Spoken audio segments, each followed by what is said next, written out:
காலை நேர சிந்தனை. தொழிலில் நேர்மை வேண்டும். ஊரெங்கும் ஓடி ஓடி வேலை தேடியும் ஒரு வேலையும் கிடைக்காததால் ஒரு நாடக கொட்டகை வாசலில் சோர்ந்து படுத்து கொண்டிருந்தான் ஒரு ஏழைச் சிறுவன். பசி அவனை வாட்டியது. அவனிடம் கையில் 10 பைசா கூட இல்லை. அப்போது பணக்காரர் ஒருவர் அந்த நாடக கொட்டகை அருகில் குதிரையில் வந்தார். "டேய் தம்பி, இங்கு கட்டி வைக்கும் குதிரைகள் அனைத்தும் களவாடப்படுகிறது.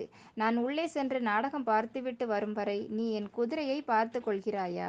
நான் உனக்கு பணம் தருகிறேன்" என்று அவர் கூறினார்.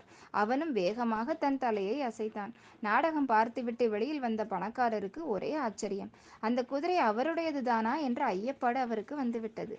அந்த அளவிற்கு குதிரையை சுத்தப்படுத்தி வைத்திருந்தான் அந்த சிறுவன். பேசியதை விட அவனுக்கு 5 மடங்கு அதிக பணம் கொடுத்தார் அந்த பணக்காரர்.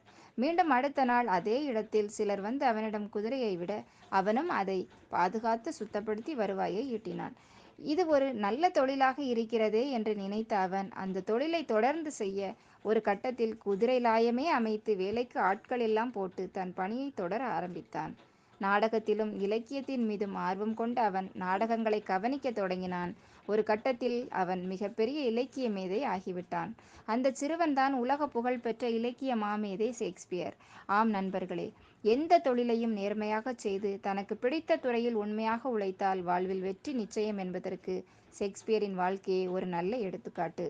முகமலர்ச்சியோடும் நம்பிக்கையுடனும் எழுந்து புதிய நாளை துவங்க இறைவன் அருள் புரியட்டும். நல்லதே நினைப்போம், நல்லதே நடக்கும். நல்ல எண்ணங்களுடன் இன்றைய நாளை தொடங்குவோம். இந்த நாள் இனிய நாளாகட்டும். வாழ்க வளமுடன். நன்றி.